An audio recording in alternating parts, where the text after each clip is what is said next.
Jeunesse sans drogue Canada.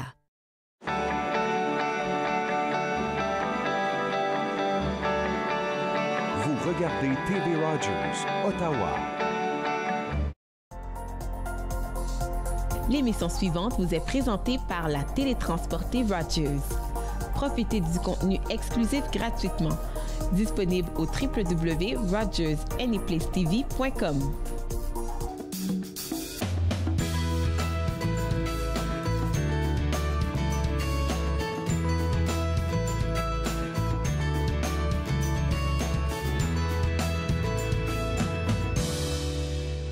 Bonjour et bienvenue à Entre nous, exclusivement sur les ondes de TV Rogers. Nous sommes aujourd'hui à Bibliothèque et Archives Canada où nous rencontrons M. Dino Roberge qui va nous présenter plusieurs entrevues. Pour le premier segment de notre émission aujourd'hui, nous rencontrons M. Serge Corbel qui va nous parler d'un nouvel édifice de Bibliothèque Archives Canada qui s'en vient. Nous sommes devant l'édifice du 395 Wellington, qui est en fait le site, le lieu de Bibliothèque et Archives Canada, un des bureaux de Bibliothèque et Archives Canada. Mais ce ne sera pas un bureau de Bibliothèque et Archives Canada pour beaucoup d'années, encore pour plusieurs années. Monsieur Serge Corbin de Bibliothèque et Archives Canada, pouvez-vous m'en parler un peu? Certainement, ça me fait plaisir d'être ici aujourd'hui pour vous parler d'un projet qui est très excitant, un projet de collaboration avec la Bibliothèque publique d'Ottawa. Quand on parle, on ne sera plus ici pour longtemps, c'est en partie la partie service qui ne sera plus ici. Et dans un projet de collaboration, on va joindre la partie service avec la Bibliothèque publique d'Ottawa dans un nouveau site qui est situé à environ 400 mètres d'ici. 400 mètres, c'est à peu près 5 minutes de marche, donc c'est quand même à proximité. Parce qu'il y a quand même tout l'entreposage des collections qui va demeurer ici. Donc, on ne libère pas l'édifice. Ça fait que... Parle-moi un peu du projet de la bibliothèque publique conjointe avec... en quoi ça consiste? Quels seront les partages? Quels seront les services offerts? OK. Le projet, on travaille... en collaboration avec la bibliothèque publique depuis 2015. Donc, pour nous, c'est pas nouveau. C'est peut-être nouveau pour la population. C'est un projet suite au lancement d'un avis d'intérêt par la Bibliothèque d'Ottawa. Ils ont reçu notre visite, probablement avec surprise, comme en se proposant comme collaborateur dans le projet. Ça a fait son petit bonhomme de chemin. En 2017, ça a été approuvé par le Conseil municipal d'Ottawa. Et en 2018, on a vu que dans le budget fédéral, il y avait des sommes consacrées pour ce projet-là. Donc, on va, dans ce nouveau site, avoir un édifice de classe mondiale, beaucoup plus flexible au niveau d'apporter les technologies à l'intérieur. Ici, on est dans un édifice qui a 50 ans. Qui a été conçu pour l'époque, qui est encore, je veux dire, une œuvre d'art. Mais quand on parle de donner accès au public et avec toutes les nouvelles mesures de sécurité qu'on a aujourd'hui, la flexibilité n'est plus au rendez-vous avec cet édifice-ci. Est-ce qu'il y aura des installations spécifiques à BAC ou ce sera vraiment des endroits qui seront des aires ouvertes ou des salles réservées aux spécialistes? Parlez-moi un peu du contenu que devrait contenir la future bibliothèque. Oui. Disons que le nouvel édifice, ce sera un édifice de 20 000 mètres carrés. Pour les gens de ma génération, 200 000 pieds carrés. Bibliothèque et Archives Canada va occuper 39 % de l'espace, soit 7 800 mètres carrés. Et il y aura 2 300 mètres carrés qui vont être de l'espace commun. On parle de hall d'entrée, on parle d'auditorium.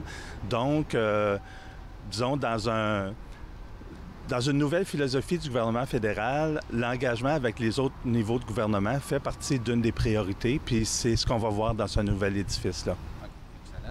Maintenant, comment c'est venu? Vous me parliez de 2015, les premières discussions. Qu'est-il arrivé et comment est venu ce mariage-là logique, en théorie, d'une grande bibliothèque nationale, si on veut, là? Disons qu'on a beaucoup d'activités communes. Si on parle de programmation publique, on peut faire de la programmation publique ensemble. Si on parle de généalogie, la Ville d'Ottawa a un département de généalogie. On a un très grand département de généalogie. Donc, ensemble, on va pouvoir, je dirais, avec une certaine synergie, augmenter l'offre et la visibilité au public aussi, parce qu'ici, on reçoit à peu près 300 000 visiteurs par année. Par contre, dans la nouvelle bibliothèque, on parle d'1,4 million de visiteurs par année. Donc, on va être visible. À l'entrée, il va y avoir une salle de qualité muséale. Donc, on va pouvoir montrer les œuvres qui sont conservées dans notre édifice de préservation à Gatineau. Donc, c'est toujours pour favoriser l'accès. Puis on va aller chercher aussi, je dirais, une nouvelle clientèle, une clientèle beaucoup plus jeune. C'est rare qu'on voit les enfants rentrer au 395 Wellington, mais les enfants, les adolescents vont pouvoir avoir accès, voir les collections, les trésors que possède Bibliothèque et Archives Canada.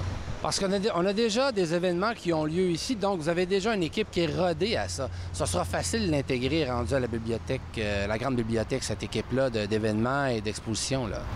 Tout à fait. On va tout simplement développer, modifier un peu le circuit pour favoriser, je dirais, l'accès au public, la programmation publique, la programmation extérieure aussi, avec une plus grande plaza.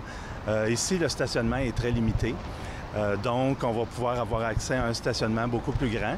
Et si on va avoir un café, un sandwich, ici, c'est quasiment impossible. Là-bas, on aura tous ces services-là qui vont nous être offerts. Maintenant, quelles sont les prochaines étapes? Parce que c'est pas demain matin que l'édifice verra le jour. Que peut-on dire sur les prochaines étapes à venir pour que le public le sache un peu ce qui se passe? Okay. Disons que le gestionnaire de projet principal, c'est la Ville d'Ottawa. Dans quelques jours, d'ici quelques jours, il va y avoir le lancement de l'appel d'offres pour le choix de l'architecte. Puis, on parle de 2019, consultation publique. 2020, les plans et devis seront prêts. La Ville va aller en soumission pour une ouverture de la nouvelle bibliothèque édifice conjoint en 2024. Donc, c'est en 2024 qu'en principe, les portes vont s'ouvrir. Prochaine étape dont vous en avez parlé, c'est la Ville qui est grand maître d'œuvre. Comment se déroule la collaboration avec la Ville en ce moment? Est-ce que déjà tout est en place avec BAC pour cette collaboration-là? Disons qu'on a des équipes qui travaillent ensemble. Il y a une équipe dédiée de Bibliothèque et Archives Canada, une équipe dédiée de la Bibliothèque publique d'Ottawa et la même chose pour la Ville d'Ottawa qui gère l'ensemble du projet. Ces équipes-là, ce sont des spécialistes, des gens d'expérience qui vont pouvoir donner un édifice grandiose à la capitale nationale. Puis, juste pour vous donner un exemple, on a quand même notre programme fonctionnel, ce qui établit toutes les activités qui vont avoir lieu dans l'édifice. De près déjà. Merci beaucoup à vous, M. Corbeil. Merci de cette entrevue-là. Puis, merci. Merci à M. Serge Corbel pour toutes ces informations. De retour de la pause, nous rencontrons Mme Liane Fortin qui va nous parler du club de lecture ici à Bibliothèque et Archives Canada. Vous regardez Entre nous sur les ondes de TV Rogers.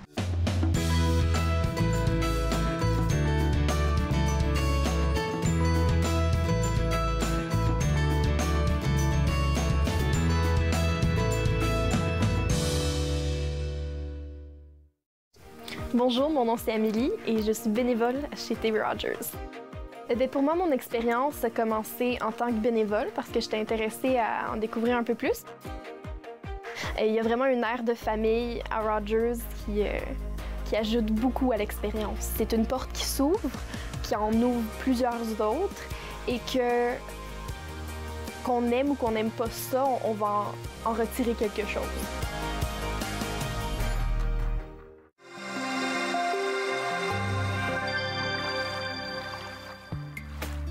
Pour manœuvrer correctement votre kayak, la posture de votre corps est un facteur très important. Tenez-vous bien droit et détendez vos épaules. C'est le torse qui accomplit la tâche. Les bras et les épaules transmettent votre énergie et votre force vers la pagaie. Assurez-vous de faire pivoter votre torse et évitez de trop courber les poignets, ce qui pourrait provoquer des tensions inutiles. Et toi, tu aimes les animaux? Viens me visiter à la ferme de Jojo. Il y a des canards, des cochons et des chèvres. On va s'amuser. À bientôt! À la ferme de Jojo, lundi au vendredi dès 9h sur TV Rogers.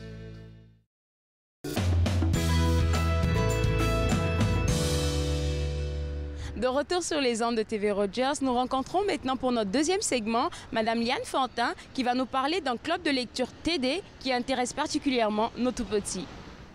Liane Fortin, qu'est-ce que c'est que le club de lecture TD?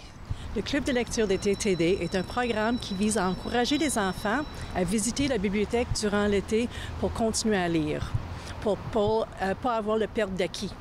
Excellent. Et parlez-moi un peu du programme. Qu'est-ce qu'il comprend exactement, ce programme-là, pour à la fois les jeunes, mais aussi les parents, les enseignants qui participent à tout ça, là, qui collaborent?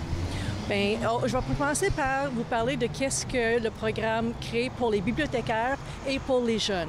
Fait que pour les bibliothécaires, on crée des ressources qui sont disponibles pour eux. Les listes de livres qui sont liées au thème.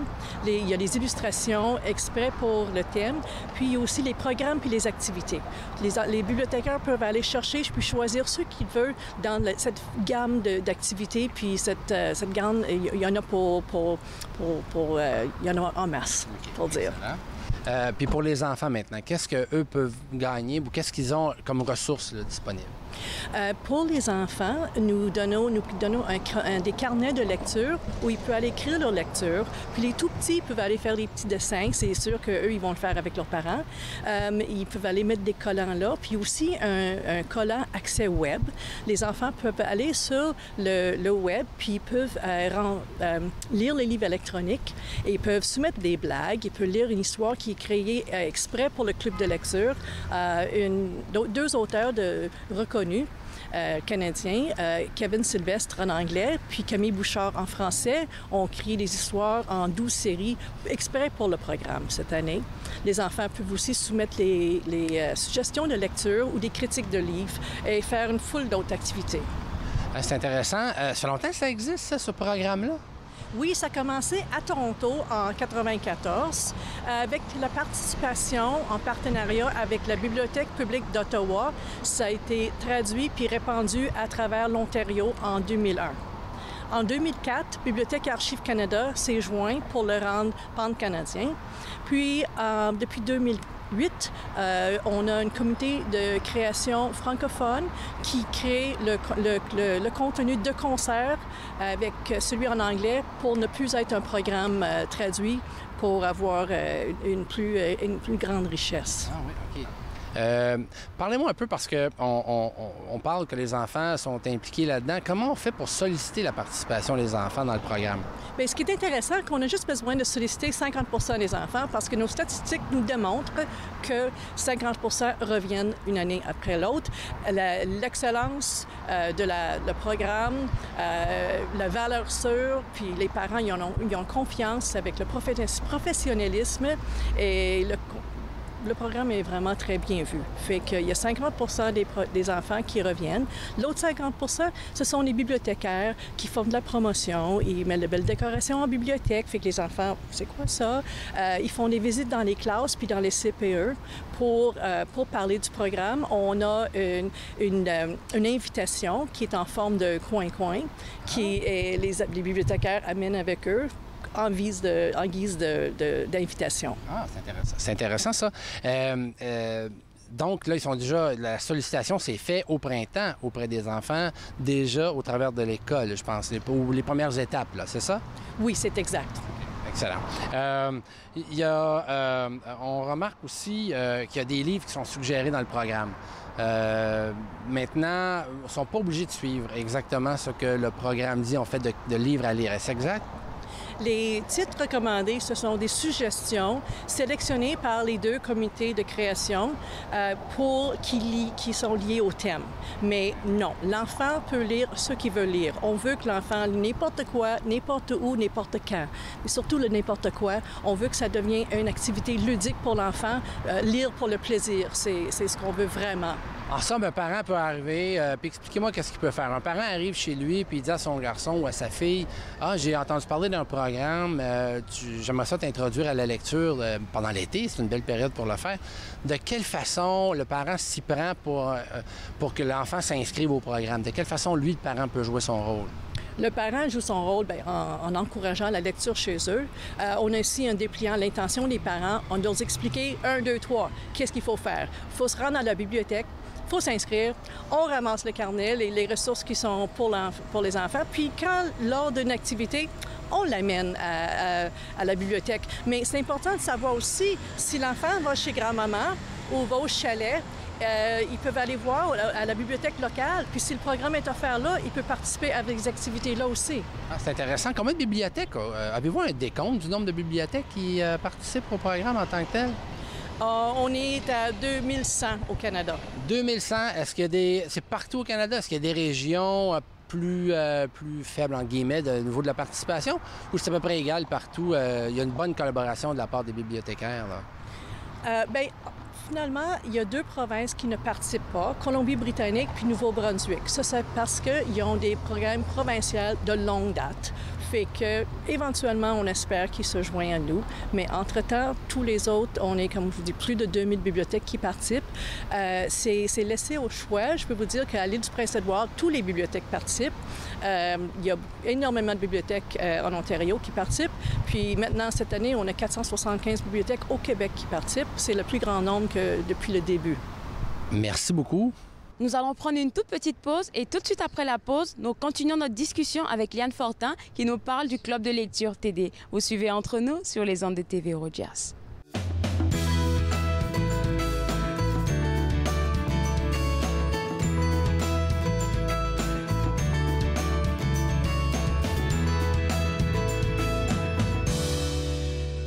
Monsieur de Champlain, lorsque j'aurai traversé cette contrée et rejoint la Chine, je leur rendrai hommage, vêtu de ceci.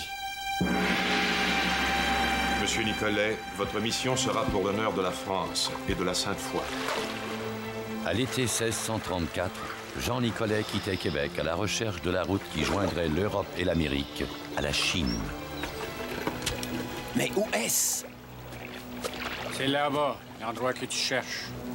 Durant des mois, Nicolet affronta l'inconnu, cherchant la mer d'Occident.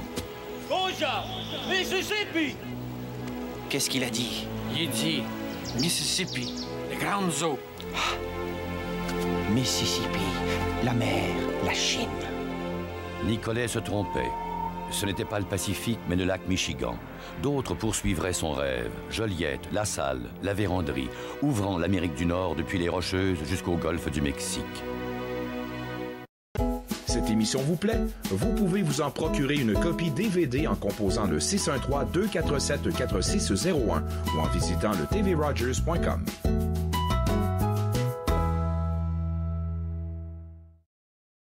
Savez-vous que plusieurs éléments clés peuvent réduire vos risques de chute? Joignez-vous aux séances d'exercice en force, en équilibre. En force, en équilibre, mercredi 13h sur TV Rogers.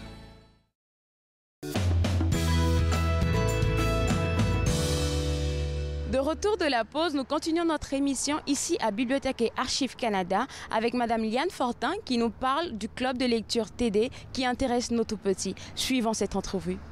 On est de retour avec Liane Fortin. Liane, parlez-moi un peu. On a brièvement touché au sujet des livres présélectionnés. Parlez-moi un peu de la sélection des livres qui sont là, les livres que vous avez prédéterminés déjà. Bien, ils ont été sélectionnés par les comités de création parce qu'ils ont un lien avec le thème cette année. Ce sont des très bons livres, mais parmi les 75 environ, en anglais et en français, nous avons choisi les coups de cœur. On a 10 coups de cœur, des titres vedettes en anglais, puis 10 en français. Ce sont vraiment des livres qui sont fortement suggérés par la comité. Vous me parlez d'un thème. La thématique change d'année en année, selon ce que vous me dites. C'est exact. De quelle façon vous déterminez le thème et quel est le thème sur lequel les enfants peuvent travailler cette année? Bien, de quelle façon qu'on a choisi, c'est par vote. C'est sur le site web, tous les bibliothécaires peuvent voter, puis on choisit les 3 tops, puis là, on les discute. Le comité de création fait brainstorming, puis on développe un mandat de création qui explique le thème, puis tout le monde travaille avec le même thème. Le comité anglophone, le comité francophone et l'illustrateur. Les auteurs qu'on engage, ils travaillent, tout le monde part du thème. Les livres sont sélectionnés selon ce thème-là. Cette année, en 2018, le thème, c'est « Nourris vos passions », « Nourris tes passions ». Fait que, on veut que les enfants, on veut qu'ils nous montrent qu'est-ce qui leur passionne, puis on veut les encourager à découvrir de nouvelles passions. C'est excellent. En plus, la lecture, c'est une passion en soi. Vous avez des outils, différents outils pour les enfants. Puis ce qui est intéressant ici, on ne les voit pas à l'écran, mais moi, je les ai en main, là, puis vous pouvez les tenir. Il y a des livrets pour chaque catégorie de lecteurs. Donc, vous avez des lecteurs plus âgés, mais vous avez aussi des très jeunes enfants. Parlez-moi un peu des différences que vous faites dans les cahiers de charge, plus ou moins les petits carnets là, que vous avez préparés. Les notes, c'est pour que les enfants écrivent leur lecture ou pour les plus jeunes qui débrouillent. Il y a aussi les défis de lecture, comme lis sous une tente dans ton salon. C'est fait de couverts dans ton salon. Chante à la belle étoile. D'autres choses, fais un dessin d'une scène que tu as aimée, tu as appréciée dans un livre. Fait qu'il y a des petits défis de lecture, mais les enfants peuvent aller écrire leur lecture ici aussi. Pour la petite enfance, c'est pour le parent, pour le faire avec l'enfant. Puis pour les enfants plus âgés, ils peuvent le faire eux-mêmes. Bien, en fait, les âges, la prélecture, puis le reste, c'est quoi? C'est de 2 à 5 et 5, c'est quoi? On dit de 0 à 5, puis de 6 à 12. OK, le programme s'adresse principalement jusqu'aux 12 ans. C'est ça, donc jusqu'au primaire, si on veut. C'est exact? Oui. Oui, là, ça s'adresse principalement jusqu'à l'âge de 12 ans. Vous savez, c'est jamais trop tôt pour commencer à lire à ton enfant, mais de l'autre côté, si vous ne l'avez pas fait, c'est jamais trop tard pour commencer à lire à son enfant. Très bon point. Il y a pas juste cet élément-là. Pour les bibliothèques aussi nationales, il y a un enjeu financier parce qu'il y a des prix qui sont offerts. Parlez-moi un peu du programme avec les prix. Le prix des bibliothèques du Club de lecture des TTD est offert à tous les bibliothèques participants. Il y a certains critères. L'information est sur le site, mais les gagnants sont choisis par un jury indépendant. C'est pour récompenser et reconnaître l'excellence en programmation en bibliothèque.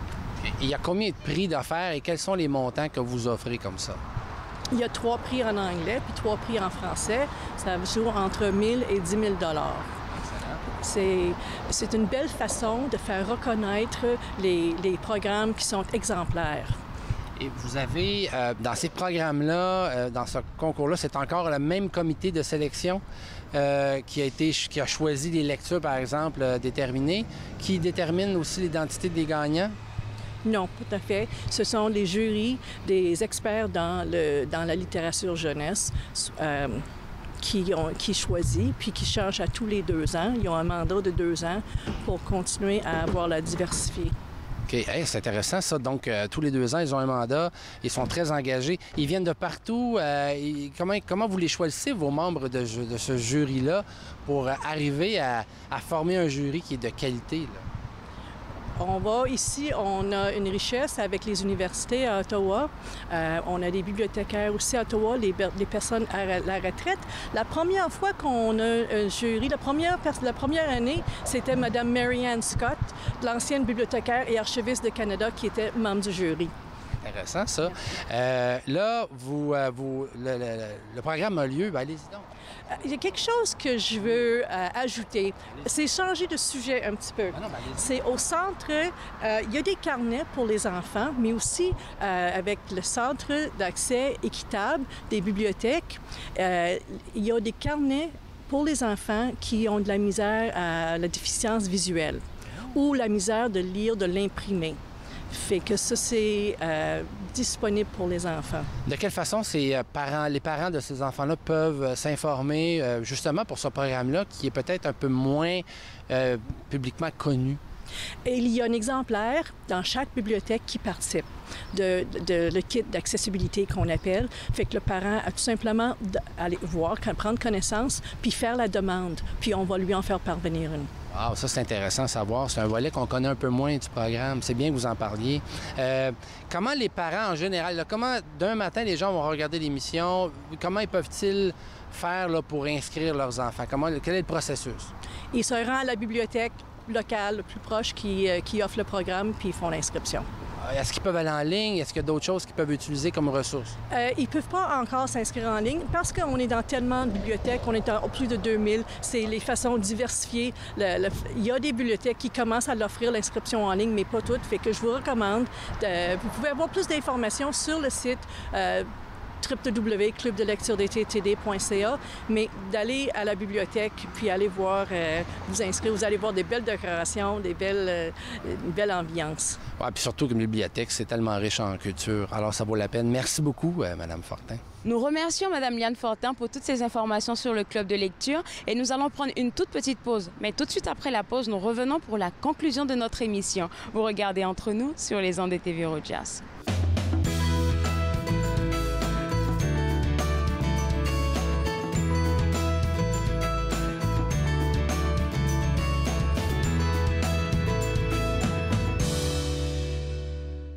Cette semaine, à l'émission Court-Circuit, on rencontre l'artiste Le Paysagiste qui était de passage à Contact Ontario. Il nous parle de son nouvel album et de son nouveau spectacle. Soyez au rendez-vous. Court-Circuit, vendredi, 21h sur TV Rogers. Je m'appelle Daniel, je suis bénévole à TV Rogers. L'atmosphère à TV Rogers, c'est vraiment relax. Je m'ai fait accepter très vite. Puis je m'ai fait de nouvelles amies. Qu'est-ce que j'ai aimé à TV Rogers, c'est filmer des jeux de hockey puis m'apprendre des nouvelles façons de travailler. Assez ton mieux, venir aider ou n'importe quoi, de continuer, d'arrêter, de pas d'arrêter. On est tous ici pour vous aider. Family, it's just extremely important. People move around, connected for success. It's just made it so much easier. For the longest time, I was on cloud nine. It connects you to family, it connects you to the outside world, and it makes you feel connected to the community. It was a whole new experience. You realize then how much you missed out. In fact, connect is my favorite word now. I love that word. It keeps me out of trouble.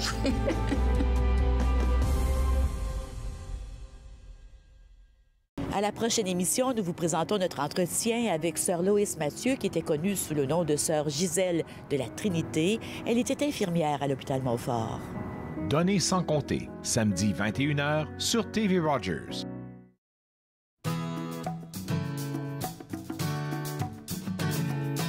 De retour sur les ondes de TV Rogers, nous étions aujourd'hui à Bibliothèque et Archives Canada pour rencontrer Mme Liane Fortin qui nous parlait du club de lecture TD et aussi M. Serge Corbel qui nous parlait du nouvel édifice de Bibliothèque et Archives Canada qui s'en vient.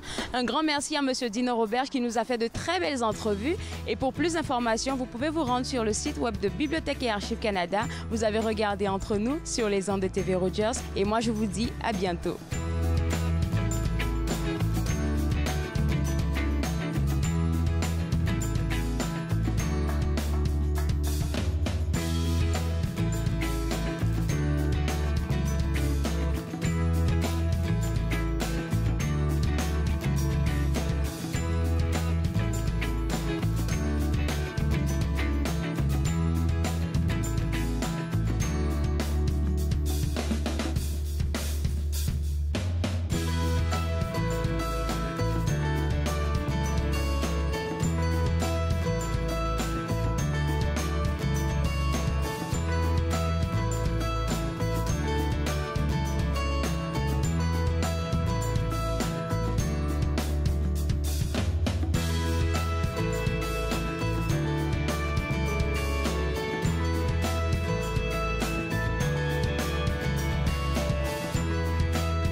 Faites-nous part de vos commentaires en composant le 613-521-2323 par courriel sur Facebook et Twitter.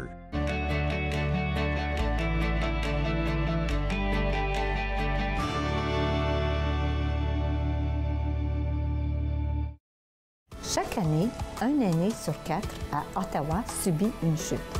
Joignez-vous aux séances d'exercice en force, en équilibre. En force, en équilibre, mercredi 13h sur TV Rogers.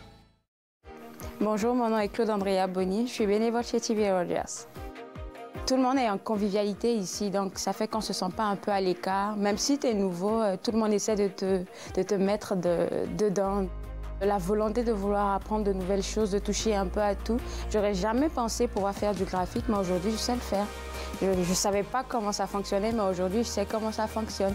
Si vous venez, même à l'accueil, avec déjà un sourire, vous vous sentez déjà chez vous.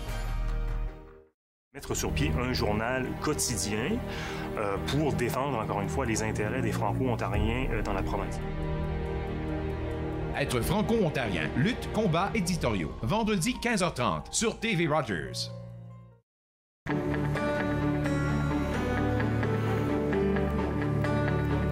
Vous regardez TV Rogers, Ottawa.